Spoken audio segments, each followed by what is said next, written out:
मित्रांनो, काळोख नुसता काळोख होता तो, ज्ञानाचा नाही तर माणुसकीचा काळोख. असा काळ जेव्हा माणसाची किंमत त्याच्या जन्मावरून ठरवली जायची. प्राण्यांना विहिरीचं पाणी पिण्याचा अधिकार होता, पण एका माणसाला दुसऱ्या माणसाची सावली पडली तरी विटाळ मानलं जायचं. अशा या हजारो वर्षांच्या बुरसटलेल्या आणि निर्दयी परंपरेच्या छाताडावर पाय ठेवून महाराष्ट्राच्या मातीत एक सूर्य उगवला. एक असा माणूस ज्याने हातात तलवार न घेता हातात पाटी आणि पेन्सिल घेऊन हजारो वर्षांची गुलामगिरी मोडून काढली. ज्या माणसाने स्वतःच्या पत्नीला देशातील पहिली शिक्षिका बनवून या देशातील स्त्रीला माणूस म्हणून जगण्याचा पहिला अधिकार मिळवून दिला. कोण होते हे महामानव, ज्यांना स्वतः छत्रपती शाहू महाराजांनी आपला गुरु मानलं, ज्यांना डॉक्टर बाबासाहेब आंबेडकरांनी आपलं प्रेरणास्थान मानलं? आज आपण उलगडणार आहोत एका अशा क्रांती सूर्याचा इतिहास, ज्यांनी महाराष्ट्रालाच नाही तर संपूर्ण देशाला दिशा दाखवली. जे का रंजले गांजले त्यासी म्हणे जो आपुले, तोची साधू ओळखावा देव तेथीची जाणावा. हो, आज आपण बोलणार आहोत त्या क्रांती सूर्याबद्दल, ज्यांनी जाती व्यवस्थेच्या अंधाऱ्या रात्रीत शिक्षणाचा दिवा पेटवला. महात्मा ज्योतिराव गोविंदराव फुले यांच्याबद्दल. नमस्कार मित्रांनो, स्वागत आहे तुमचं ओळख आपल्या महाराष्ट्राची या यूट्यूब चॅनलवर. आजचा हा व्हिडिओ फक्त एक इतिहास नाहीये, तर हा एक प्रवास आहे. हा प्रवास आहे अज्ञानाकडून ज्ञानाकडे जाण्याचा. आजच्या या आधुनिक काळात जेव्हा आपण हातातील मोबाईलवर एका क्लिकवर जगाची माहिती मिळवतो, तेव्हा आपल्याला त्या काळाची कल्पनाही करणं कठीण जातं, ज्या काळात शिक्षण हा फक्त एका विशिष्ट वर्गाचा जन्मसिद्ध हक्क मानला जायचा. मित्रांनो, एखाद्या महामानवाला समजून घ्यायचं असेल तर आधी त्या काळाला समजून घ्यावं लागतं, ज्या काळात ते जगले. तर चला, आपण जातो थेट 1800च्या दशकातील भारतात. जरा डोळे बंद करा आणि विचार करा 18व्या आणि 19व्या शतकातल्या महाराष्ट्राचा. पेशवाईचा अस्त झाला होता आणि इंग्रजांची राजवट सुरू झाली होती, पण समाजाची मानसिकता ती अजूनही हजारो वर्ष जुन्या वर्णव्यवस्थेच्या जोखडात अडकली होती. शूद्र आणि अतिशूद्र समाजाला शिक्षणाचा, संपत्तीचा, एवढंच काय तर चांगले कपडे घालण्याचाही अधिकार नव्हता. स्त्रियांची अवस्था तर याहूनही भयानक होती.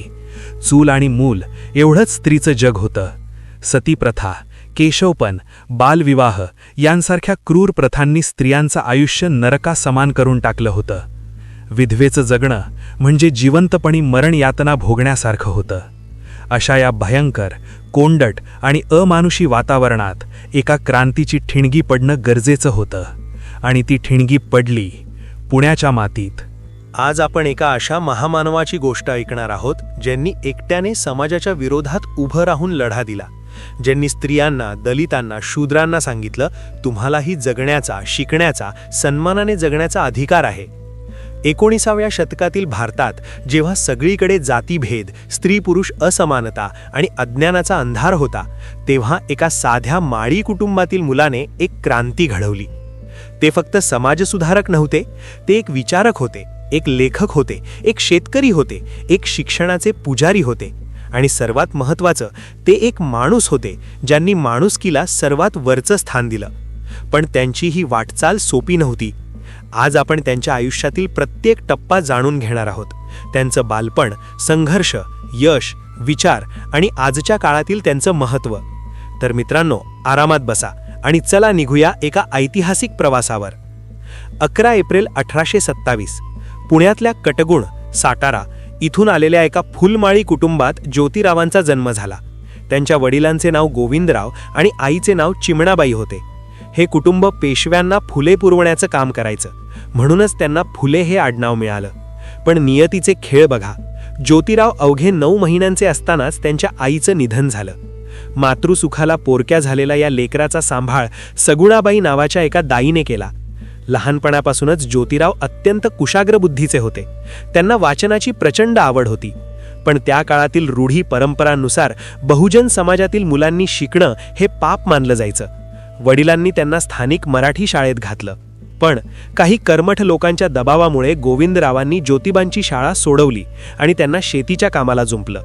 पण ज्याच्या नशिबात देशाचा इतिहास लिहिण्याचं लिहिलंय, तो शेतात कसा रमेल?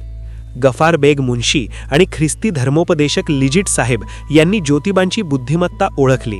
त्यांच्या आग्रहास्तव ज्योतिबा पुन्हा शाळेत गेले. स्कॉटिश मिशन हायस्कूलमधून त्यांनी आपलं इंग्रजी शिक्षण पूर्ण केलं. तिथेच त्यांची ओळख थॉमस पेन यांच्या राईट्स ऑफ मॅन म्हणजे माणसाचे हक्क या पुस्तकाशी झाली आणि इथूनच त्यांच्या विचारांना एक नवी दिशा मिळाली. पण मित्रांनो, ज्योतिबांच्या आयुष्यात एक असा प्रसंग आला ज्याने त्यांचं संपूर्ण आयुष्यच बदलून टाकलं. ती 1848 सालची गोष्ट असावी. ज्योतिबांच्या एका ब्राह्मण मित्राचं लग्न होतं. मित्राच्या आग्रहाखातर ज्योतिबा लग्नाच्या मिरवणुकीत सामील झाले. ज्योतिबा अगदी आनंदाने त्या मिरवणुकीत चालत होते. पण अचानक काही सनातनी ब्राह्मणांची नजर त्यांच्यावर पडली. ए शूद्रा, तुझी हिंमत कशी झाली आमच्या बरोबरीने चालायची? चालता हो इथून, असे अत्यंत अपमानास्पद शब्द वापरून त्यांना त्या मिरवणुकीतून हाकलून देण्यात आलं. तो अपमान, ती बोच ज्योतिबांच्या जिव्हारी लागली. घरी येऊन ते ढसाढसा रडले. स्वतःच्या वडिलांना त्यांनी विचारलं, माझा काय गुन्हा होता? मी फक्त त्यांच्या जातीचा नाही म्हणून मला हा अपमान सहन करावा लागला. मित्रांनो, तो दिवस होता ज्या दिवशी ज्योतिबांनी एक निश्चय केला. जोपर्यंत मी या जातीभेदाची आणि विषमतेची पाळंमुळं उखडून फेकत नाही तोपर्यंत मी शांत बसणार नाही. हीच ती घटना होती जिने एका साध्या ज्योतिबाचं रूपांतर क्रांतीसूर्य महात्मा फुलेंमध्ये केलं. 1840 साली वयाच्या अवघ्या 13व्या वर्षी ज्योतिरावांचा विवाह सावित्रीबाई खंडोजी नेवसे पाटील यांच्याशी झाला. सावित्रीबाई त्यावेळी फक्त 9 वर्षांच्या होत्या. पण हे लग्न म्हणजे फक्त पती-पत्नीचं नातं नव्हतं, ते एक आंदोलन होतं, एक क्रांती होती. ज्योतिरावांनी सावित्रीबाईंना स्वतः शिक्षण दिलं. एका स्त्रीला शिकवणं त्या काळात पाप मानलं जायचं, पण ज्योतिरावांनी हे पाप स्वीकारलं, कारण त्यांना माहीत होतं की एक स्त्री शिकली तर संपूर्ण कुटुंब शिकतं. सावित्रीबाई पुढे जाऊन आपल्या देशातील पहिल्या महिला शिक्षिका झाल्या. पण हे सगळं शक्य झालं ज्योतिरावांच्या दृष्टीमुळे. अपमानाचा बदला घेण्याचा एकच मार्ग ज्योतिबांना दिसत होता, तो म्हणजे शिक्षण. विद्येविना मती गेली, मतीविना नीती गेली, हा विचार त्यांनी समाजाला दिला. ज्योतिबांना समजलं होतं की जोपर्यंत या देशातील स्त्री आणि बहुजन समाज शिकत नाही तोपर्यंत त्यांची गुलामी संपणार नाही. आणि मग तो सुवर्ण दिन उजाडला. 1 जानेवारी 1848. पुण्यातील बुधवार पेठेतल्या भिडेवाड्यात ज्योतिबांनी मुलींची पहिली शाळा सुरू केली. पण मित्रांनो, तुम्हाला वाटतं हे एवढं सोपं होतं? अजिबात नाही. शाळा तर उघडली, पण मुलींना शिकवणार कोण? त्या काळात कोणत्याच स्त्रीला शिक्षण नव्हतं. मग ज्योतिबांनी स्वतःच्या पत्नीला म्हणजेच आपल्या सावित्रीमाईंना आधी स्वतः शिकवलं आणि नंतर त्यांना शिक्षिका बनवलं. जेव्हा सावित्रीमाई शाळेत शिकवण्यासाठी घराबाहेर पडायच्या तेव्हा पुण्यातील काही सनातनी लोक त्यांच्यावर शेण फेकायचे, दगड मारायचे, घाणेरड्या शिव्या द्यायचे. स्त्रीने शाळेत काय करायचं, घरी बस, असे टोमणे मारले. विचार करा त्या माऊलीचा. अंगावर शेण पडल्यावरही ती डगमगली नाही. सावित्रीमाई सोबत एक जास्तीची साडी घेऊन जायच्या. शाळेत गेल्यावर ती शेणाने माखलेली साडी बदलायच्या आणि हसत मुखाने मुलींना शिकवायच्या. या शाळेत पहिल्यांदाच मुलींना शिक्षण मिळालं. हा भारताच्या इतिहासातील एक सोनेरी क्षण होता. हे सगळं ज्योतिबा उघड्या डोळ्यांनी पाहत होते. स्वतःच्या पत्नीचा होणारा हा अपमान पाहून त्यांना किती वेदना होत असतील. पण ध्येय मोठं होतं. फक्त मुलींसाठी नाही, ज्योतिरावांनी अस्पृश्य मुलांसाठीही शाळा काढली. त्या काळात हे अत्यंत धाडसाचं काम होतं. पुण्यात वेताळ पेठेत त्यांनी एक शाळा उघडली जिथे सगळ्या जातींच्या मुलांना प्रवेश होता. समाजाने विरोध केला, धमक्या दिल्या, पण ज्योतिराव थांबले नाहीत. हा विरोध एवढा वाढला की सनातनी लोकांनी थेट ज्योतिबांच्या वडिलांवर म्हणजेच गोविंदरावांवर दबाव आणला. तुझ्या मुलाने धर्म बुडवलाय, त्याला घरातून हाकलून दे, नाहीतर आम्ही तुला वाईट टाकू, असा दम दिला गेला. अखेर पोटच्या गोळ्याला घराबाहेर काढण्याची वेळ गोविंदरावांवर आली. एका रात्रीत ज्योतिबा आणि सावित्रीमाईंना स्वतःचं घर सोडावं लागलं. स्वतःच्याच घरातून स्वतःच्याच बापाने हाकलून दिलं, फक्त समाजाचं भलं करण्याच्या गुन्ह्यासाठी. तरीही ज्योतिबा थांबले नाहीत. त्यांनी महार मांगांच्या मुलांसाठीही शाळा काढल्या. अस्पृश्यांसाठी स्वतःच्या घरचा पाण्याचा हौद खुला केला. त्या काळी विधवा स्त्रियांचं जीवन नरकासमान होतं. केशवपण, पांढरं वस्त्र, सणाला घरातून बाहेर काढणं, हे सगळं होत होतं. ज्योतिरावांनी विधवा पुनर्विवाहाचा जोरदार पुरस्कार केला. त्यांनी अशा विधवांसाठी आश्रम उघडले. त्या काळात विधवांनी किंवा बलात्कारग्रस्त महिलांनी जन्म दिलेल्या मुलांना जिवंत पुरलं जायचं. हे किती भयंकर! ज्योतिरावांनी आणि सावित्रीमाईंनी 1863 साली बालहत्या प्रतिबंधक गृह उघडलं, जिथे असहाय्य माता येऊन आपल्या मुलाला जन्म देऊ शकत होत्या. त्यांचं नाव लपवलं जायचं, सन्मानाने सेवा केली जायची. ज्योतिरावांनी स्वतः एका विधवेच्या मुलाला दत्तक घेतलं. यशवंत फुले. हा त्यांचा संदेश होता की माझ्या शब्दांत नाही, माझ्या कृतीत माझा विश्वास आहे. हे पाऊल म्हणजे त्या काळातील एक मोठा भूकंपच होता. ज्योतिबांचं काम आता चौफेर पसरत होतं. बहुजन समाज जागा होत होता. हे पाहून प्रस्थापित व्यवस्थेच्या पायाखालची वाळू सरकू लागली. त्यांना कळून चुकलं होतं की या फुल्याला शब्दांनी थांबवणं शक्य नाही. आता एकच मार्ग उरला होता, ज्योतिबांचा खून करणे. ती एक काळोखी रात्र होती. ज्योतिबा आपल्या घरात झोपले होते. अचानक दार उघडल्याचा आवाज आला. ज्योतिबाने डोळे उघडले. समोर 2 धिप्पाड माणसं हातात नंग्या तलवारीन घेऊन उभी होती. त्यांचं नाव होतं रोडे आणि धेंडे. कोणाचीही पाचावर धारण बसेल असा तो प्रसंग. पण ज्योतिबा घाबरले नाहीत. त्यांनी अत्यंत शांतपणे त्या मारेकऱ्यांना विचारलं, तुम्ही कोण आहात आणि मला का मारू इच्छिता? मारेकरी म्हणाले, आम्हाला तुला मारण्यासाठी 1000 रुपये मिळणार आहेत. त्यावर ज्योतिबा हसले आणि म्हणाले, माझ्यासारख्या एका साध्या माणसाच्या जीवासाठी तुम्हाला 1000 रुपये मिळतायत? अरे वा, मग मारा मला. माझ्या मरणाने जर तुमच्या गरिबीला आधार मिळत असेल तर खुशाल माझा जीव घ्या. पण लक्षात ठेवा, माझ्या रक्तातून हजारो ज्योतिबा उभे राहतील. मित्रांनो, ते शब्द, तो निर्भयपणा आणि ज्योतिबांच्या डोळ्यातली ती करुणा पाहून त्या मारेकऱ्यांच्या हातच्या तरवारी गळून पडल्या. जे ज्योतिबांना मारायला आले होते ते त्यांच्या पायावर पडले. त्यांनी ज्योतिबांची माफी मागितली. आणि विशेष म्हणजे हेच मारेकरी पुढे ज्योतिबांचे कट्टर शिष्य बनले आणि त्यांनी सत्यशोधक समाजाच्या कार्यात स्वतःला झोकून दिलं. हा होता महात्मा फुलेंच्या विचारांचा विजय. हा होता एका खऱ्या महामानवाचा प्रभाव. मित्रांनो, ज्योतिबांना केवळ शाळा उघडून थांबायचं नव्हतं. त्यांना समाजाची संपूर्ण व्यवस्थाच बदलायची होती. गरिबांना आणि शेतकऱ्यांना लुबाडणारी पुरोहितशाही त्यांना नष्ट करायची होती. आणि म्हणूनच 24 सप्टेंबर 1873 रोजी ज्योतिबांनी एका ऐतिहासिक संस्थेची स्थापना केली, सत्यशोधक समाज. काय होता हा सत्यशोधक समाज? ज्योतिबांनी एक सरळ आणि साधा विचार मांडला. जर देव एक आहे आणि आपण सर्व त्याची लेकरं आहोत, तर देवाला भेटण्यासाठी किंवा त्याची पूजा करण्यासाठी आपल्याला कोणत्याही मध्यस्थाची म्हणजेच भटजींची गरज का आहे? त्यांनी सत्यशोधक समाजाच्या माध्यमातून ब्राह्मणांशिवाय विवाह लावण्याची प्रथा सुरू केली. लग्नातील फालतू खर्च टाळून तोच पैसा मुलांच्या शिक्षणासाठी वापरण्याचा उपदेश त्यांनी दिला. आपल्या शेतकरी बांधवांसाठी ज्योतिरावांनी बरंच काम केलं. त्यांनी स्वतः शेती केली, शेतकऱ्यांच्या समस्या समजून घेतल्या आणि त्यांच्यासाठी आवाज उठवला. ते म्हणाले, शेतकरी हाच खरा राजा. त्याच्या घामावर हे देश जगतं. पण तोच सर्वात जास्त पिचलेला आहे, सावकाराच्या कर्जाखाली, जमीनदाराच्या जुलमाखाली. याच काळात त्यांनी एक अत्यंत जहाल आणि विचार करायला भाग पाडणारं पुस्तक लिहिलं, गुलामगिरी. 1873 साली हे पुस्तक त्यांनी अमेरिकेतील त्या सर्व लोकांना समर्पित केलं ज्या लोकांनी कृष्णवर्णीय लोकांना म्हणजेच ब्लॅक अमेरिकन्सना गुलामगिरीतून मुक्त करण्यासाठी लढा दिला होता. गुलामगिरी या पुस्तकाने तत्कालीन समाजात एकच खळबळ उडवली होती. त्यांनी पुराणांमधील काल्पनिक कथांवर प्रहार केले आणि बहुजनांना त्यांच्या खऱ्या स्थितीची जाणीव करून दिली. तुम्ही आज बातम्यांमध्ये शेतकरी आत्महत्येच्या बातम्या ऐकताना? मित्रांनो, 1880च्या दशकातही शेतकऱ्याची अवस्था फारशी वेगळी नव्हती.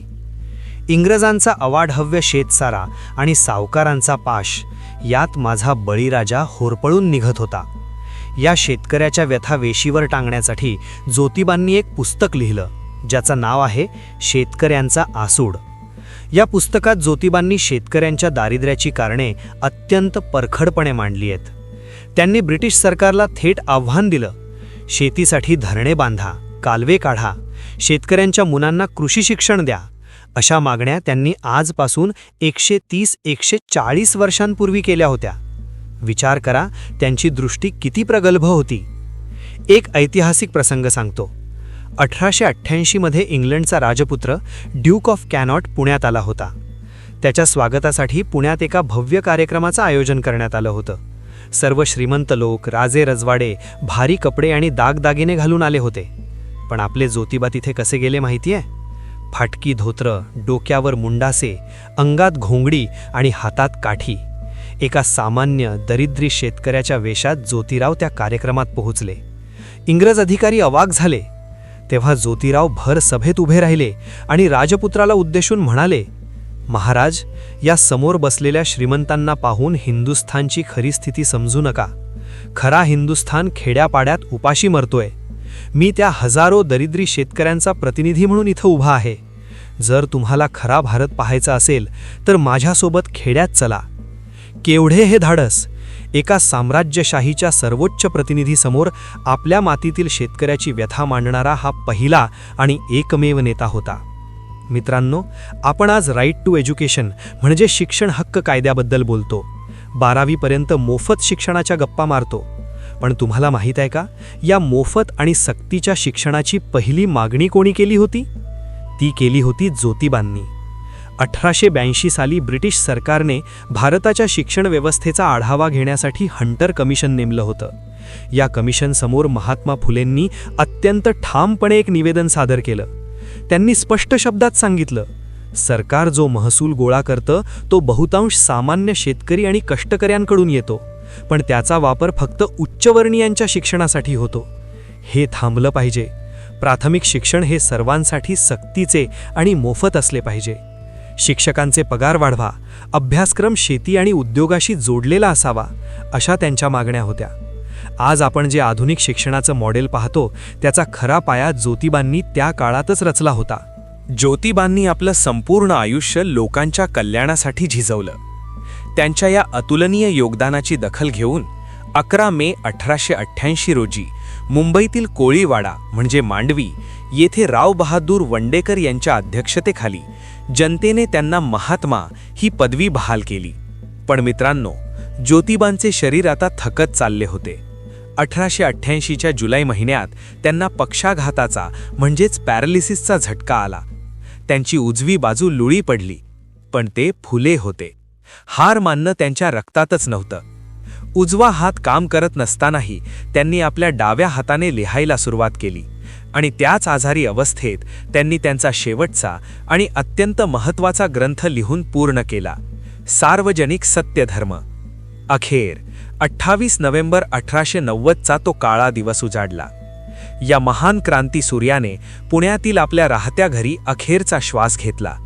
सावित्रीमाई आणि हजारो अनुयायांना पोरकं करून हा महामानव अनंतात विलीन झाला. मित्रांनो, महात्मा फुले आज आपल्यात शरीररूपाने नसतील, पण त्यांचा विचार तो आजच्या काळात पूर्वीपेक्षाही जास्त जिवंत आहे. आज जेव्हा आपण आपल्या बहिणीला, मुलीला मोठ्या दिमाखात कॉलेजला जाताना पाहतो ना, तेव्हा एकदा मनोमन त्या ज्योतिबा आणि सावित्रीमाईंचे आभार नक्की माना. कारण त्यांनी तो शेणा दगडांचा मारा सहन केला नसता तर आज आपल्या घराघरात शिक्षणाची गंगा पोहोचली नसती. ज्योतिबांनी आपल्याला फक्त पुस्तकं वाचायला नाही शिकवलं, तर अन्यायाविरुद्ध प्रश्न विचारायला शिकवलं. मित्रांनो, ज्योतिराव फुले हे फक्त कृती करणारे नव्हते, ते एक खोल विचारवंत होते. त्यांच्या विचारांनी भारतीय सामाजिक चळवळींना दिशा दिली. चला आज समजून घेऊ त्यांचं तत्वज्ञान. 1. मानवतावाद. सगळे माणसं सारखीच. ज्योतिरावांच्या सगळ्या विचारांचा गाभा एकच होता, मानवतावाद. ते म्हणायचे, एकाच सूर्याच्या उजेडात, एकाच पाण्यावर जगणारे आपण सगळे एकाच देवाची लेकरं. मग उच्च नीच कशाच्या आधारावर? त्यांनी जाती, धर्म, लिंग या सगळ्या भेदांना नाकारलं. ते म्हणाले, माणुसकी हाच सर्वोच्च धर्म. 2. शिक्षण हेच खरं हत्यार. ज्योतिरावांनी शिक्षणाला सर्वात मोठं हत्यार मानलं, पण शोषणासाठी नाही, मुक्तीसाठी.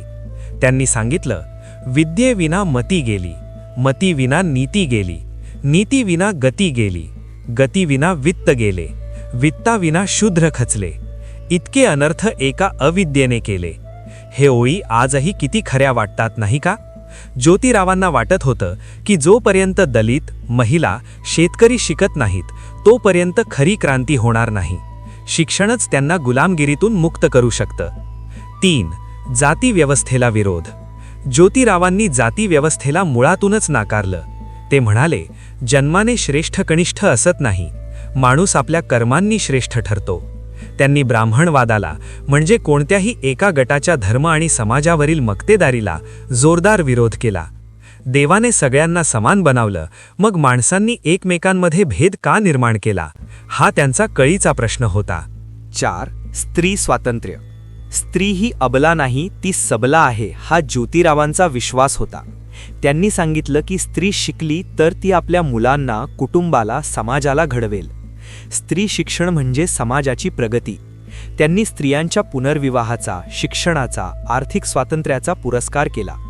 ते म्हणाले, जे घर स्त्रीला बंधनात ठेवतं त्या घरात खरा प्रकाश कधीच येणार नाही. 5. धर्माबद्दलचा दृष्टिकोन. ज्योतिराव धार्मिक नव्हते का?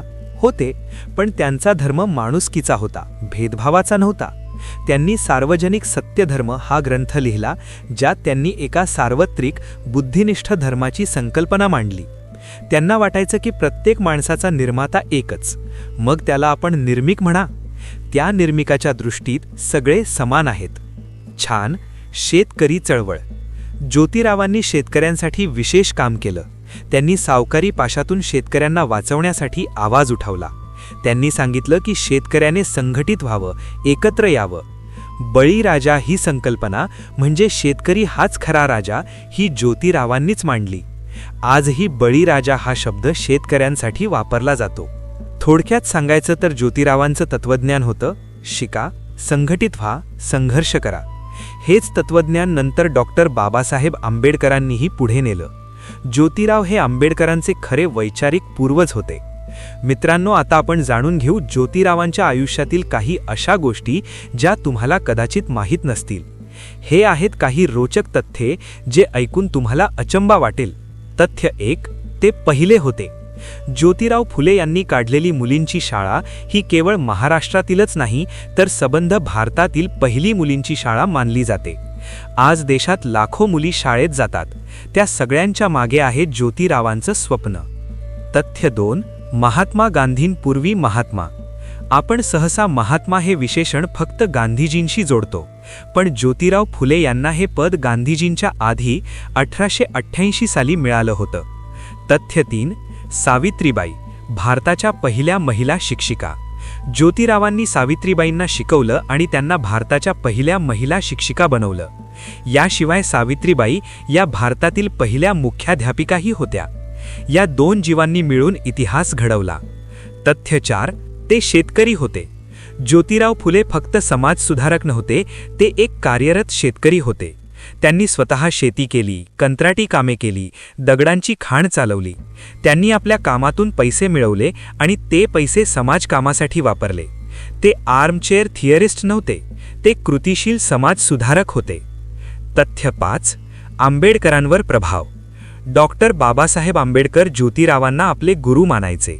आंबेडकरांनी सांगितलं की ज्योतिरावांच्या विचारांनी त्यांना प्रेरणा दिली. 2 महामानवांची ही वैचारिक साखळी ज्योतिराव ते आंबेडकर भारतीय सामाजिक क्रांतीचा कणा आहे. तथ्य 6. अखिल भारतीय मराठा परिषद. 1885 साली ज्योतिरावांनी पुण्यात अखिल भारतीय मराठा परिषद भरवली. या परिषदेत शेतकरी, कामगार, दलित सगळ्यांना एकत्र आणलं गेलं. हे त्यांच्या सामाजिक संघटनाच्या दृष्टीचं उदाहरण आहे. तथ्य 7. पक्षाघाताशी झुंज. 1887 साली ज्योतिरावांना पक्षाघाताचा म्हणजे पॅरालिसिसचा झटका आला. त्यामुळे त्यांचा एक हात निकामी झाला. पण तरीही त्यांनी काम थांबवलं नाही. एका हाताने, थकलेल्या शरीराने ते लिहित राहिले, बोलत राहिले, लढत राहिले. हे खरं धाडस आहे. शरीर थकलं तरी आत्मा खचला नाही. तथ्य 8. सार्वजनिक सत्यधर्म. ज्योतिरावांनी आपल्या अखेरच्या काळात सार्वजनिक सत्यधर्म हा ग्रंथ लिहिला. हा त्यांचा वैचारिक वारसा आहे. यात त्यांनी एका सर्वसमावेशक वैज्ञानिक दृष्टिकोनाच्या धर्माची संकल्पना मांडली. तथ्य 9. सावित्रीबाईंची कविता. ज्योतिरावांनी सावित्रीबाईंना शिकवलं आणि सावित्रीबाई नंतर एक उत्तम कवयित्री झाल्या. त्यांनी काव्य फुले हा कवितासंग्रह लिहिला. हे पुस्तक म्हणजे ज्योतिरावांच्या शिक्षणाच्या बीजाचं फूल होतं. तथ्य 10. मृत्यूनंतरही क्रांती. ज्योतिरावांचे निधन 28 नोव्हेंबर 1890 रोजी झालं, पण त्यांच्या निधनानंतरही सावित्रीबाईंनी सत्यशोधक समाजाचं काम चालू ठेवलं. त्यांनी प्लेगच्या साथीत रुग्णांची सेवा केली आणि त्यातच त्यांचाही मृत्यू झाला, खऱ्या कर्मयोग्यांसारखा. मित्रांनो, हे 2 जीव ज्योतिराव आणि सावित्रीबाई एकत्रच राहिले, एकत्रच लढले आणि एकत्रच इतिहास घडवला. मला तुम्हाला आज एक प्रश्न विचारायचा आहे. महात्मा फुलेंच्या या अफाट जीवनातील कोणता प्रसंग तुम्हाला सर्वात जास्त प्रेरणा देऊन गेला? भिडेवाड्यातली पहिली शाळा, मारेकऱ्यांना माफ करण्याचा प्रसंग की राजपुत्रासमोर शेतकऱ्याचा वेश घेऊन जाण्याची ती हिंमत? तुमचे विचार मला खाली कॉमेंट्समध्ये नक्की सांगा. मित्रांनो, जर महात्मा फुलेंच्या या संघर्षाने आणि या सिनेमॅटिक प्रवासाने तुमच्या अंगावर काटा आणला असेल, जर तुम्हाला वाटत असेल की हा इतिहास आपल्या महाराष्ट्रातील प्रत्येक घराघरात, प्रत्येक तरुणापर्यंत पोहोचायलाच हवा, तर हा व्हिडिओ लाईक करा आणि तुमच्या सगळ्या व्हॉट्सॲप ग्रुप्सवर शेअर नक्की करा. आणि हो, अशाच अंगावर काटा आणणाऱ्या ऐतिहासिक माहितीसाठी आणि आपल्या महाराष्ट्राची खरी संस्कृती व इतिहास जाणून घेण्यासाठी आपल्या ओळख आपल्या महाराष्ट्राची या चॅनलला लगेच सबस्क्राईब करा आणि शेजारचं बेल आयकन दाबायला विसरू नका. वेळ आलीये आपला खरा इतिहास जाणून घेण्याची. पुन्हा भेटूया अशाच एका धगधगत्या ऐतिहासिक कथेसोबत. तोपर्यंत सुरक्षित रहा, विचार करत रहा आणि अभिमानाने म्हणा, जय ज्योती, जय क्रांती, जय भवानी, जय शिवाजी, जय हिंद, जय भारत, जय महाराष्ट्र.